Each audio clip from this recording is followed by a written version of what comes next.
Well, subbing at YUMA High School this past week. Came to that point in the morning when they have the Pledge of Allegiance led over the PA system. And a very pleasant voice was leading it and doing a good job. And I'm particularly impressed with that.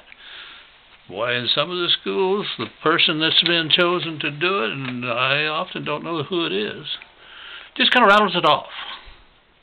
The kids couldn't, when I try to say it with the person, it's rattled off to where it's just not, in my opinion as an old soldier, it's not done right. It's just blah, blah, blah, blah, blah, blah, rather than I pledge allegiance to the flag of the United States. And each word right out there. It's an important statement. Well, this was being started very well, and the machine, the PA system, had a glitch of some sort. And cut it off. And, several of the kids just were delighted to have this new principal's voice cut off. One boy spoke up and spoke bitterly about that new principal. Somebody else said, I don't like him either, but I'm not sure which one he is. Is he the one with the glasses? There were three people removed. Apparently 3 new people came in. And, in those huge schools, it's a little hard to know the principal if you haven't had some reason to get to know him. Well, wasn't a delay of more than 2-3 minutes at the most. And the PA system was functioning again, and the very pleasant voice said, apologize for the interruption there. We've got it fixed now. And he went on to make the announcements and to congratulate the students on certain achievements and so on. In other words, he did a very nice job. He came across very professional, very student-oriented, very school-oriented. I liked what I heard. Kids didn't. So I thought, well, wait a minute. This man's getting a bum rap. He's been asked to do this job. He didn't even probably get a chance to apply for it. Changes that are made in the middle of a school year, they're not announced vacancies.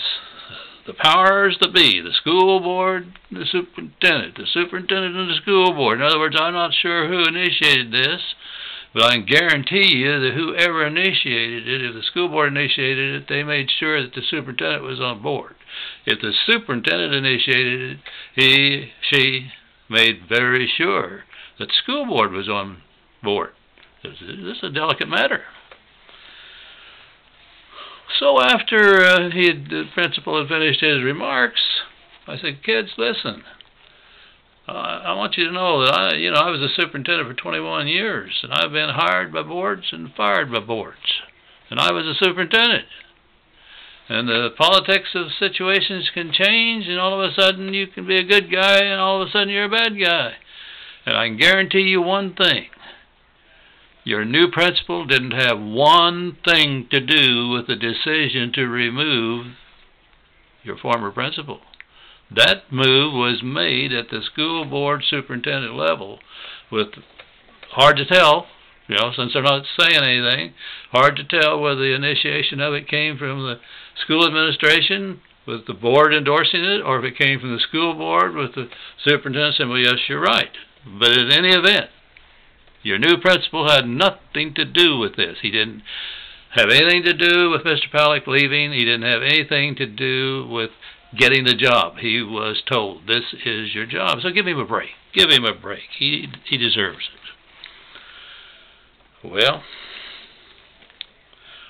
I think most of the kids got it. And I appreciated that they listened to an old guy and kind of understand that, well, okay, maybe we ought to be a little bit more fair to the new principal. And, I hope they will be. Obviously, the man's got talent. To come into that situation and have the warmth and the feeling I got of how he's got a grasp of what's going on and so on. well in hand at this point. He's a good man. He deserves an opportunity to do the job, and certainly he doesn't deserve any resentment over the fact that, for whatever reason, Mr. Palick's not the principal anymore. Gee, I just hope that both Mr. Palick and the new principal and the other 2 staff members that were involved, 4 staff members, 2 leaving, 2 coming in, I hope it all works out for good. One thing I'm pretty sure of, YUMA High has been, is now, and will continue to be an excellent high school.